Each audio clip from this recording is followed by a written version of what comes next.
Vince McMahon built WWE into a multi-billion-dollar empire. But while he was building it, many of the women who performed in his ring say they were being broken. This is a story of power, control, and alleged abuse that's been brewing for decades. While McMahon created a spectacle for the world, some of his top female stars say they were subjected to humiliation, manipulation, and worse.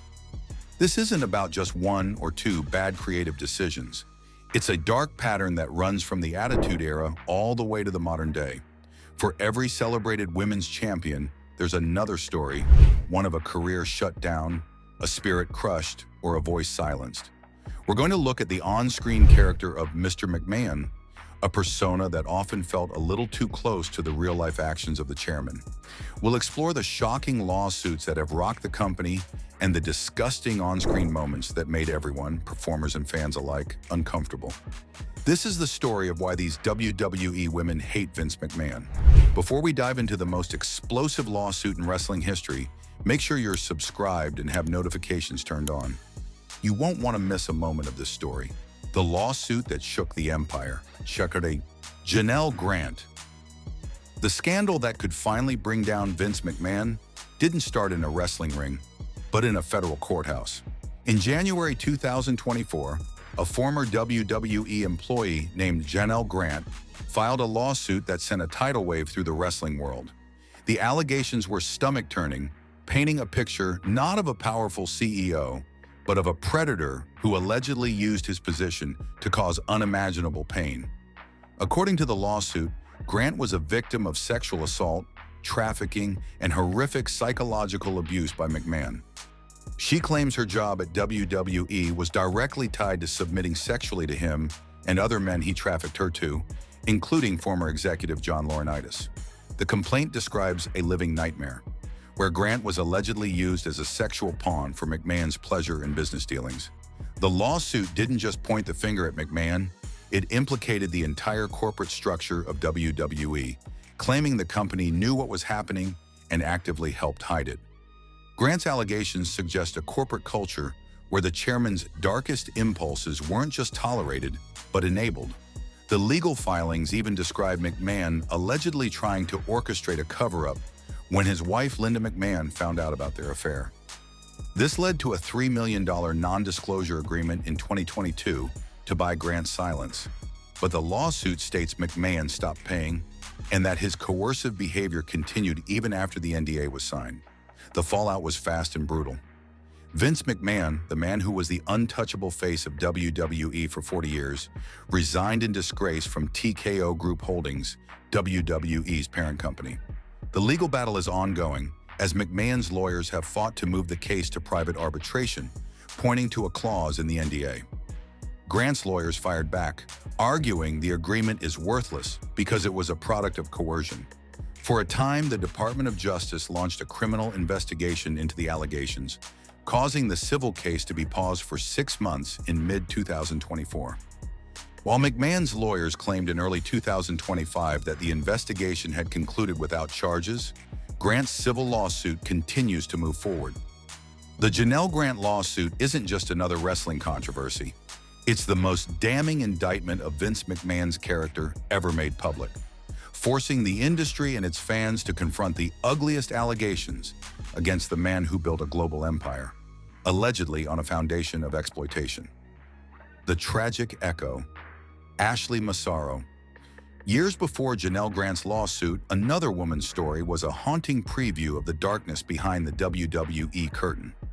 Ashley Massaro, the fan-favorite winner of the 2005 Diva Search, seemed to have a bright future. But behind her smile was a story of pain and alleged abuse that would only fully come to light after her tragic death in 2019. Before she died, Massaro provided a sworn affidavit for a class action lawsuit against WWE. In that document, and in drafts later reported by Vice News, she made devastating claims. Massaro alleged that Vince McMahon sexually preyed on female talent and that her own career was deliberately sabotaged when she resisted his advances. According to her statement, McMahon's behavior toward her changed after her Playboy cover came out. She described him relentlessly trying to get her alone in his hotel room late one night, calling her room and cell phone over and over until she got help from another executive to get out of the situation. What came next, Massaro claimed, was a campaign of professional humiliation. She alleged that McMahon, who she said rarely wrote promos for women, began personally scripting her lines.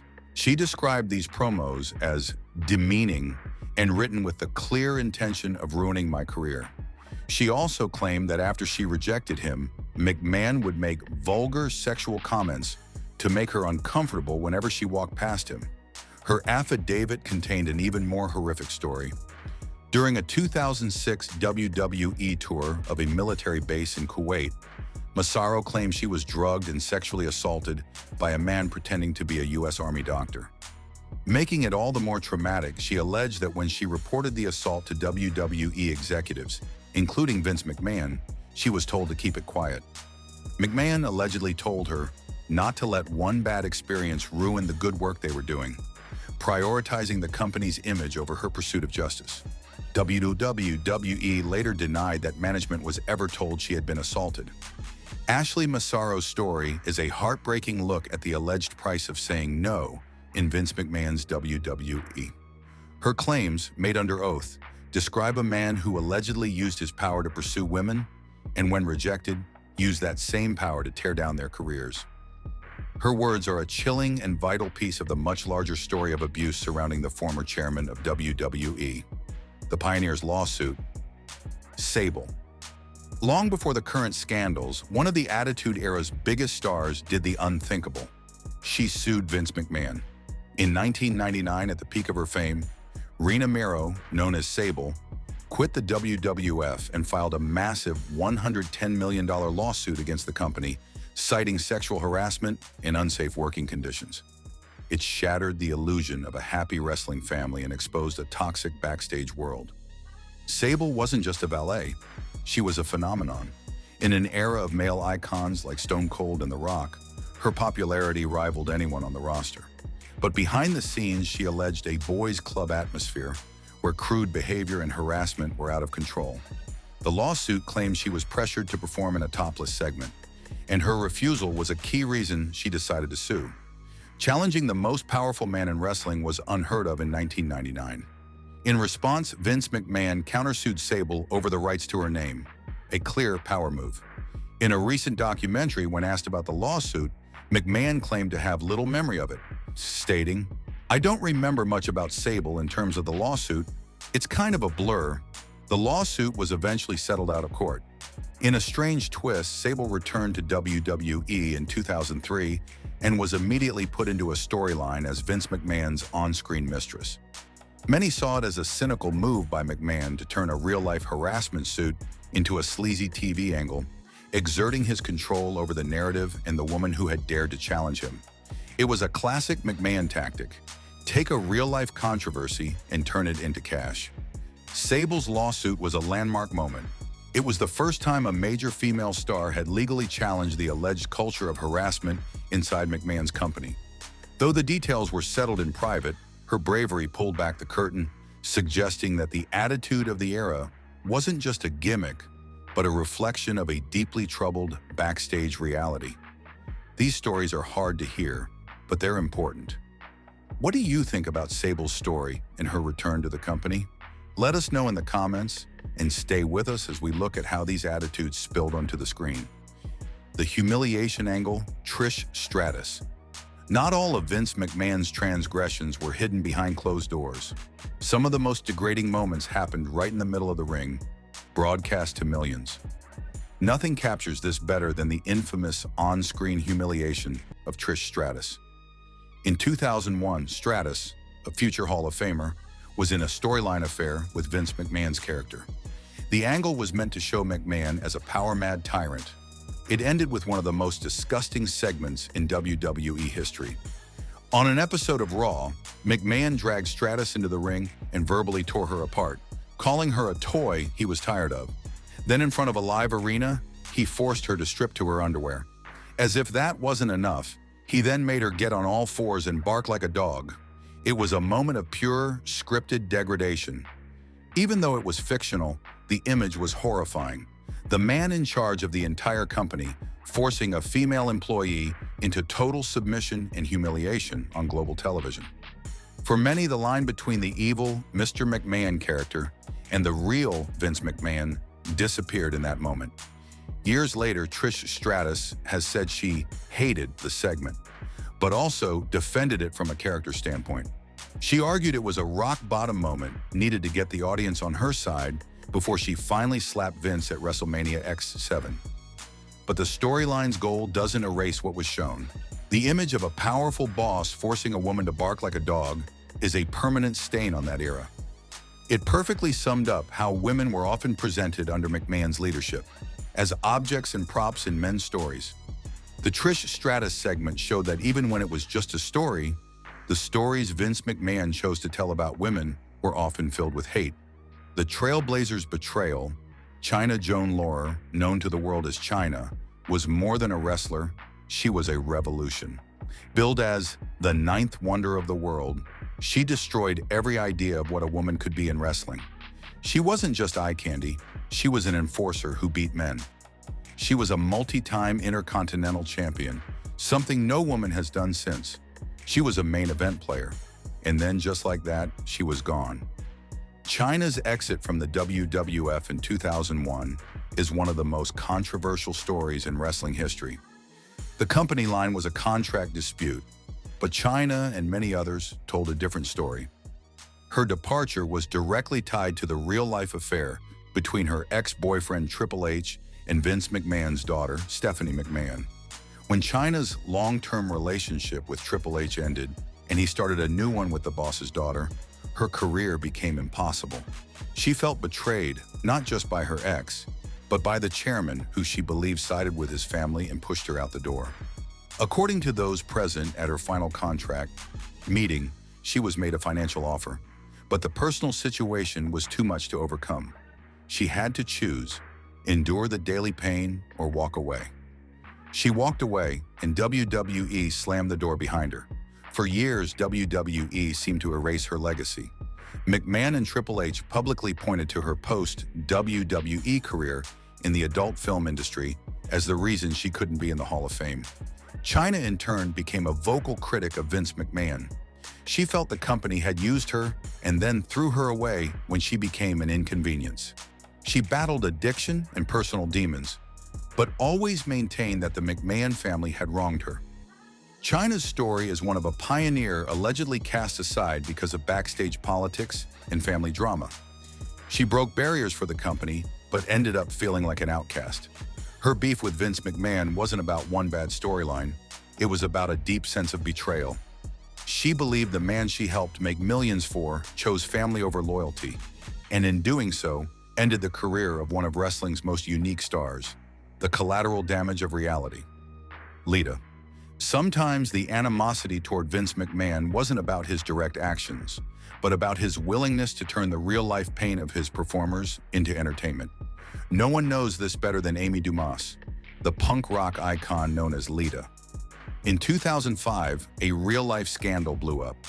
Lita, who was in a public relationship with wrestler Matt Hardy, had an affair with another star, Adam Edge Copeland, one of Hardy's best friends. When Hardy found out, he went public with the details, and WWE's response was to fire him. The fan backlash was huge. Vince McMahon, ever the opportunist, saw a storyline. He rehired Matt Hardy and turned the real-life love triangle into the most uncomfortable angle in wrestling. For months, Lita was forced to be the villain. The very real shame and heartbreak she was going through became her job, night after night. The crowds were brutal. She was hit with a storm of hateful, misogynistic chants. Her personal life was twisted and torn apart for ratings. She later said it was an incredibly painful and lonely time in her life, and that she almost quit because of the emotional damage. So where's Vince McMahon in all this? He's the one who approved the storyline. He saw a real-life tragedy and, instead of protecting his talent, decided to sell their suffering. He put a woman going through a public humiliation on a global stage and invited millions of people to hate her for it. It showed a stunning lack of empathy. It proved that in McMahon's world, no personal tragedy was off limits if he thought it could make a good story. For Lita, Having her worst moments turned into entertainment was a clear reason to resent the man who saw human suffering as just another angle. The last straw for a true wrestler, Gail Kim. While some women were forced out, others chose to walk away from Vince McMahon's vision. Gail Kim, widely regarded as one of the most talented female wrestlers of her generation, literally quit in the middle of a match on live television. Her story is one of pure professional frustration with a system that refused to value women's wrestling. In August 2011, during a battle royal on Monday Night Raw, Gail Kim was instructed to be eliminated within the first minute. Fed up with the disrespect shown to the women's division, she decided to take matters into her own hands. She rolled out of the ring, eliminating herself on her own terms, and walked straight to the back, effectively quitting the company on the spot. Kim has since been a vocal critic of her time in WWE, specifically pointing to Vince McMahon as the source of the problem. She felt that McMahon actively held the women's division back, seeing the female performers as nothing more than eye candy for bathroom break matches. She has stated that no matter how hard the women worked or how good their matches were, Vince McMahon simply didn't care and had no intention of presenting them as serious athletes. Her animosity wasn't born from a single incident, but from a deep-seated belief that the man in charge was personally stifling her passion and the potential of an entire division. For Gail Kim, leaving WWE wasn't just about a contract. It was about choosing self-respect over working for a boss who she believed hated everything women's wrestling could and should be. A pattern of punishment, the pregnant pause. One of the most chilling patterns of alleged mistreatment in Vince McMahon's WWE involves how the company treated women who wanted to start a family. Two stories, 15 years apart, show a shocking consistency. The first involves Dawn Marie. In 2005, she was one of the top villains in the company, but she was released from her contract while on maternity leave after becoming pregnant. The company's reason was that her creative storylines had run their course, but the timing felt undeniably cruel and sent a harsh message to other women on the roster. 15 years later, history seemed to repeat itself with Maria Kanellis. In 2020, as part of pandemic-related budget cuts, WWE released both Maria and her husband, Mike Bennett. The move was shocking because Maria had just recently given birth to their second child. Kanellis later claimed she was asked about her intention to have a second child during contract negotiations, leaving a bitter taste. This wasn't Maria's only clash with the McMahon-led culture. During her 2010 run on McMahon's edition of The Celebrity Apprentice, she was famously fired by Donald Trump for using locker room talk, an incident that Vince McMahon was present for and reportedly laughed at. The cases of Dawn Marie and Maria Kanellis illustrate a potential corporate attitude, spearheaded by McMahon, that viewed pregnancy not as a life event to be supported, but as an inconvenience to the company. It created an environment where women might feel they had to choose between their career and their family, a choice no one should have to make. The stories of these women, from the horrific allegations of abuse from Janelle Grant and Ashley Massaro, to the public humiliations of Trish Stratus and Lita, to the professional exile of trailblazers like Sable and Chyna, and the creative frustrations of Gail Kim, all paint one damning picture. They show Vince McMahon's WWE as a kingdom where his power was absolute, and where that power was allegedly used to control, manipulate, and degrade women. The lines were always blurry between the evil Mr. McMahon character and the real-life actions of the chairman. The degrading storylines weren't just bad creative. They were a reflection of a culture that, as lawsuits allege, saw women as disposable. The pattern is a mix of exploitative on-screen stories and a disturbing history of off-screen allegations. The lawsuits from women like Janelle Grant and Sable, and the sworn testimony of Ashley Massaro, were acts of incredible courage. They risked everything to speak out against a system designed to protect its king. Their stories, both on-screen and off, are the central narrative of Vince McMahon's legacy. He may have built a global empire, but for these women and many others, it was a world of fear and exploitation. The final chapter of his story is now being written, not by his creative team, but by the brave women who are finally telling theirs. What are your thoughts on this dark chapter of WWE history? Which of these stories shocked you the most? Let us know in the comments below. And if you want to see more deep dives into the hidden stories of professional wrestling, be sure to like this video and subscribe to the channel. Thanks for watching.